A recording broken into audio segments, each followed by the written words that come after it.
సైకాలజిస్ట్గా స్పందించాల్సిన అవసరం ఉంది. At the same time విశ్వ హిందూ రక్ష పరిషత్కు సంబంధించి జాతీయ మహిళా అధ్యక్షురాలుగా ఉన్నారు. రెండు రకాలుగా మీరు స్పందించాల్సి ఉంటుంది. ఎందుకంటే వీరరాఘవరెడ్డి మాట్లాడిన విధానం చూసినట్టయితే ఆయన కొంత ఆగ్రహంగా, ఆవేశంగా ఏదేదో మాట్లాడుతూ భగవద్గీతలో 4 శ్లోకాలు చెప్తూ ఆయన వయసుకి కూడా మర్యాద ఇవ్వకుండా దాడి చేయటము, దూషించటము, ఇవన్నీ కూడా అంటే ఆయన సైకాలజీని మనం ఏ విధంగా అర్థం చేసుకోవాలి అనేది. అట్ ద సేమ్ టైం ఘటన గురించి కూడా ఏం చెప్తారు? ముందుగా అందరికీ నమస్తే, ప్యానలిస్ట్ అందరు కూడా నమస్తే అండి. విజిత గారు, బేసికలీ ఇటువంటి ఏవైతే ఇది అటాక్, ఇట్స్ డెఫినెట్గా ఇట్స్ కొంచెం కూడా అటు వ్యవస్థ మీద, డెమోక్రసీ మీద గౌరవం కానీ, అటు జ్యుడిషియల్ కానీ, మన మన సమాజంలో ఉన్న ఒక ఈ వ్యవస్థ మీద ఎటువంటి గౌరవం కూడా ఎవరైతే అటాక్ చేస్తారో వాళ్ళకి లేదని చాలా స్పష్టంగా తెలుస్తుంది. అండ్ ఇంతకు ముందు కూడా కొన్ని వీడియోస్ అతనివి చూస్తే they are very quite aggressive. And first and foremost మనకు అర్థం కావాల్సింది ఏంటంటే, ఏదైతే మనం సనాతన ధర్మం అని మాట్లాడుతున్నామో ఈ ధర్మంలో ఎక్కడా కూడా ఎప్పుడు కూడా అంత అగ్రెసివ్గా, ఇప్పుడు ఆయన చెప్తున్న రామరాజ్యం కూడా రాముడేం అగ్రెసివ్గా ఎక్కడ రియాక్ట్ అవ్వలేదు. ఎప్పుడు కూడా అనాలోచితంగా రాముల వారు, అందుకే కదా ఆయన లోకానికి ఆదర్శమయ్యాడు, పురుషోత్తముడయ్యాడు. అది మనం గమనించాలి. సో ఇక్కడ ఏంటంటే, in the name of Hindutva, in the name of సనాతన ధర్మ, ఈ రోజుల్లో చాలా వరకు కొంతమంది వ్యక్తులకి అది యథేచ్ఛగా ఒక ఫ్యాషన్ అయిపోయింది. Because they don't understand the true spirit of సనాతన ధర్మ. సనాతన ధర్మం యొక్క ముఖ్య ఉద్దేశం కానివ్వండి, దాని యొక్క లోతైన ఇది కానివ్వండి, ఎక్కడ కూడా అర్థం కాని పరిస్థితి. నాకు తెలిసి కొంతమంది వ్యక్తులు వాళ్ళ వ్యక్తిగత స్వార్థపూరితమైన ఒక విపరీతమైన ఆలోచన ధోరణిలో వీళ్ళు చేస్తున్నారు. ఇప్పుడు ఇతను చేసిన ప్రవర్తన పూర్తిగా కూడా అది యాంటీ సోషల్ అండి. It is absolutely anti social. దీన్ని సైకలాజికల్ గా కానీ, సామాజికంగా కానీ ఏ రకంగా కూడా దీన్ని సమర్థించే ఆవశ్యకత లేదు. ఎందుకంటే ఇందాక కూడా వారు అన్నారు, ఇప్పుడు చాలా వరకు కూడా మనం ఎన్నెన్నో పెద్ద పెద్ద సభలు పెట్టుకుంటున్నాం, పెద్ద పెద్దగా చెప్పుకుంటున్నాము. మన ఐక్యత ఎక్కడొచ్చింది? ఇటువంటివి జరిగినప్పుడు కదా ఏక దాటి మీదకి అందరూ కూడా అన్నిటినీ పక్కన పెట్టి హిందువులు అనే వాళ్ళు అందరూ కూడా అన్నిటికీ అతీతంగా, రాజకీయ పార్టీలకు లేకపోతే వ్యవస్థలకు, వ్యక్తులకు అన్నిటికీ అతీతంగా కూడా ఏకతాటి మీద ఇటువంటి జరిగినప్పుడే కదా వాళ్ళు ముందుకొచ్చి ఖండించాల్సిన అవసరం ఉంది. సో అలా చేసినప్పుడే there is the sanctity for what we talk. మనం చేసే వాటికి శాంటిటీ ఉంటుంది. మనం ఏదో పెద్ద పెద్ద సభలు, ఉపన్యాసాలకు పరిమితం అయితే మాత్రం కాదు. సో ఇక్కడ చూడాల్సింది కూడా అతను వ్యక్తపరిచిందంతా కూడా ఆ నల్లబట్టలు వాళ్ళు రావడము, ఏవో ఒక 4-5 శ్లోకాలు బట్టి కొట్టేసి చెప్పేస్తే అది ధర్మం కాదు, అది సనాతనము కాదు, అది నథింగ్. ఇది విత్ వెస్టెడ్ ఇంట్రెస్ట్. ఇది చాలా సమ్ ఇన్స్టిగేటింగ్ ఫ్యాక్టర్ ఏదో అయి ఉండాలి ఇతనికి. అయితే అతనికి చిన్నప్పటి నుంచి ఏదైనా ఒక ఇష్యూ ఏమన్నా ఉండి, అతనికి ఏదైనా ఒక సైకలాజికల్ ఇష్యూ అయ్యి ఖచ్చితంగా అయి ఉండాలి. సమాజం మీద ఒక తిరుగుబాటు అయ్యేలా ఉండాలి. ఇటువంటివి విపరీతమైన ధోరణి అతనిలో కొన్ని ఫ్యాక్టర్స్ వల్ల వచ్చి ఉండాలి. లేదా ఎవరైనా అతన్ని ఇన్స్టిగేట్ చేసి ఉండాలి ఏదైనా ఒక అంశం పట్ల. సో ఇక్కడ పూర్తిగా కూడా మీరు చెప్పిన ఈ రెండు విషయాలు, అంటే ఆయన చిన్నప్పటి నుంచి కూడా కొన్ని పరిస్థితుల నేపథ్యంలో పెరిగితే అందుకనే ఇలా సమాజం మీద తిరుగుబాటు ఇంకేదో అని అనుకున్నా, లేదు యాంటీ సోషల్ ఎలిమెంట్గా ఆయన చేస్తున్నారు. ఎందుకు రంగరాజన్ గారినే ఎంచుకున్నారు? ఎందుకు చిలుకూరు బాలాజీ ఆలయాన్నే ఎంచుకున్నారు?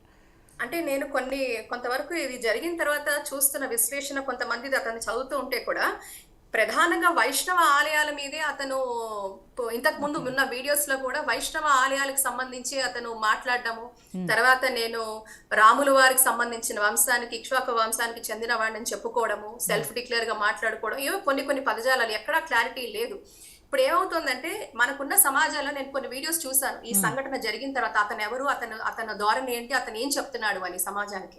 కొన్ని వీడియోస్ చూసిన తర్వాత కూడా ఈ రోజుల్లో చాలా మంది, కొంతమంది హిందుత్వం గురించి ఎవరైనా మాట్లాడినా, లేదా మన సనాతన ధర్మాన్ని అనే ఒక పదాన్ని వాడు ఏదైనా మాట్లాడితే తొందరగా పాపులర్ అయిపోవడము, లేకపోతే they are into limelight. So అక్కడ ఏదైనా కొద్దిగా అగ్రెసివ్ గా మాట్లాడితే కూడా people are liking it and it is getting బాగా కూడా ట్రెండ్ అవడం చూస్తున్నాం. సో ఇటువంటివన్నీ కూడా అతని వీడియోస్ లో చూసాను, కానీ ఎక్కడ కూడా అర్థవంతంగా నాకేం అనిపించలేదు. ఏ విషయాల్లో కూడా అనిపించలేదు. అక్కడ అక్కర్లేని అనాలోచితమైన ఆవేశపూరితమైన ధోరణి తప్ప సమాజాన్ని జాగృతం చేసి, సమాజాన్ని మేల్కొల్పి ఇది నీ హక్కు, లేకపోతే నువ్వు ఇలా ప్రవర్తించాలి, నువ్వు ఇలా ఉండాలి, నీ వేదాలు ఇది చెప్పా, నీ ఉపనిషత్తులు చెప్పా అని ఒక సారం లేదండి అక్కడ. కాబట్టి రామరాజ స్థాపన, రాముడు కూడా ఈ రోజు లోకానికి ఆదర్శ పురుషుడు అయినాడు. కాబట్టి ఎందుకు అయినాడంటే ఆయన వ్యవహరించిన శైలి అలాంటిది. ప్రతి ఒక్కళ్ళతో కుటుంబం దగ్గర నుంచి అన్ని రిలేషన్స్ లో, రాజ్యంలో, in every which aspect, what ever ఆయన చేసిన ఆస్పెక్ట్స్ లో. కానీ ఇతను ధోరణి ఇంతకు ముందు ఉన్న వీడియోస్ లో they were quiet aggressive. Hate speech కూడా ఉండింది. సో నేను జుడిషియల్ని తిడుతున్న వీడియోస్ చూశాను, లేకపోతే నేను కలెక్టరేట్ ని ఉన్నతాధికారుల్ని దూషిస్తూ కొన్ని, అంటే మేమే చట్టాన్ని మా చేతుల్లోకి తీసుకుంటాము.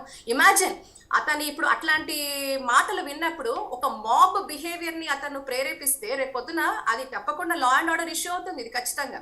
అంటే ఇంతకు ముందు అది అంత పెద్దగా వైరల్ అవ్వలేదు కాబట్టి నోటీస్ అవ్వలేకపోయి ఉంటుంది. బట్ ఈ రోజు ఇతనే కాదు, ఇలాంటి కొంతమంది వ్యక్తులు ఈ యాంటీ సోషల్ ఎలిమెంట్ ని ఇన్ ద నేమ్ ఆఫ్ ధర్మ వాళ్ళు యూజ్ చేస్తున్నారు. అది నాట్ ఓన్లీ సనాతన ధర్మ, ఆ జ్యుడిషియరీ సరిగ్గా పనిచేయట్లేదు కాబట్టి దాన్ని నడిపించాల్సిన కేంద్ర రాష్ట్ర ప్రభుత్వాలు కూడా సరిగ్గా పనిచేయట్లేదు కాబట్టి మాలాంటి వాళ్ళం మాట్లాడాల్సి వస్తుంది అని చెప్తున్నారు ఆయన. దట్ ఈస్ నాట్ కరెక్ట్ అండి. That is not correct. ప్రతిదానికి ఒక సిస్టమ్, ఒక ప్రొసీజర్ ఉంటుంది. మన దగ్గర కూడా విప్లవాలు జరిగాయి, తిరుగుబాట్లు జరిగాయి, మన దగ్గర కూడా దేర్ ఆర్ అపోజిషన్స్ ఉన్నాయి. బట్ అన్నిటికీ కూడా ఒక ప్రాపర్ మెథడాలజీ ఉంటుంది. The way in which they take it forward అనేది ఒక ప్రాపర్ ఫామ్ ఉంటుంది. హౌ యూ ఎక్స్ప్రెస్ అనేది. చట్టం లేదు, అధికారులు లేరు, ప్రభుత్వాలు లేరు, ప్రజలు మీరు పనికిరారు, లేకపోతే ఏది లేదు, నేను ఒక్కడినే కలికి సంబంధించిన నేను వారసుడు, లేకపోతే కలికి సంబంధించిన అవతారాన్ని చెప్పుకోవడం, that is quite very alarming thing అండి. అది మీరు గమనించాలి. ఇది క్వైట్ అలార్మింగ్. అట్లాంటివన్నీ కూడా మనము వదిలేస్తే, ఈ రోజు వదిలేసినందుకు ఇంతకు ముందు వీడియోస్ అలా వచ్చిన కంటెంట్ ని వదిలేయడం వల్లే ఈ రోజు ఇంత అనర్థానికి దారితీస్తుందని నేను చెప్పడానికి ఎటువంటి సంకోచం లేదు విజిత గారు. ఎందుకంటే చాలా వరకు కూడా ఇట్లాంటి కంటెంట్ హేట్ స్పీచ్, ఆ హేట్ స్పీచ్ అనేది కేవలం హిందుత్వం మీదే కాదు, అన్య మతాలలో కూడా జరుగుతున్న హేట్ స్పీచ్ మీరు చూస్తే it is enormous.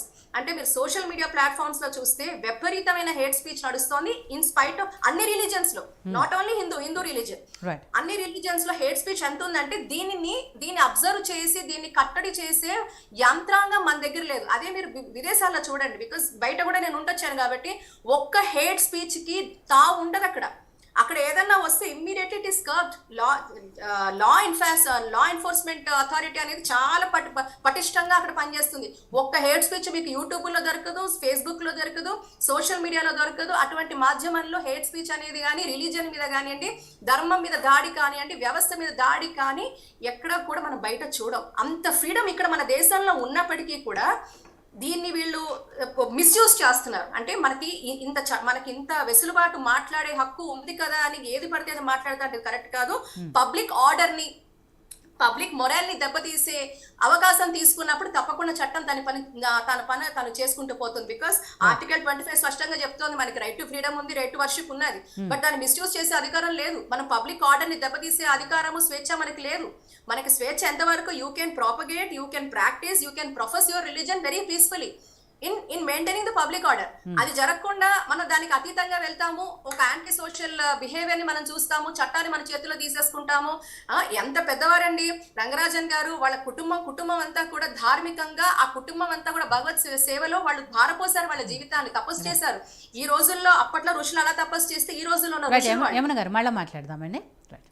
So Vijay గారు, ఇక్కడ బీఆర్ఎస్ పార్టీ వర్షన్ ఏంటంటే దీనికి సంబంధించి అఫ్కోర్స్ పార్టీలకు అతీతంగా అందరూ కూడా దీన్ని ఖండిస్తున్నారు. ఈవెన్ కేటీఆర్ గారు, సబితా ఇంద్రారెడ్డి గారు వీళ్ళందరూ కూడా వెళ్ళి ఆయన పరామర్శించారు. దీనికి బాధ్యులైన వాళ్ళే, ఎవరైతే కారకులు ఉన్నారో వాళ్ళ వెనక ఎవరు నడిపిస్తున్నారో వీళ్ళందరినీ కూడా ఎవరు కనుక్కొని కఠిన చర్యలు తీసుకోవాల్సిన అవసరం ఉందని కూడా చెప్తున్నారు. ఏం చెప్తారు? మా పార్టీ నిన్న వర్కింగ్ ప్రెసిడెంట్ గారి నాయకత్వంలో కొడంగల్ రైతు మహాధర్నాకు వెళ్తూ మేము చిలుకూరు బాలాజీ టెంపుల్కి వెళ్ళి ఆయన పరామర్శించి రావడం జరిగింది. దాంట్లో నేను కూడా ఉన్నాను.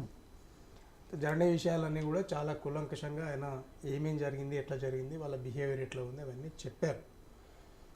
అయితే మేము పార్టీ తరఫున ఖండిస్తూ ఉన్నాం, వ్యక్తిగతంగా ఖండిస్తూ ఉన్నాం.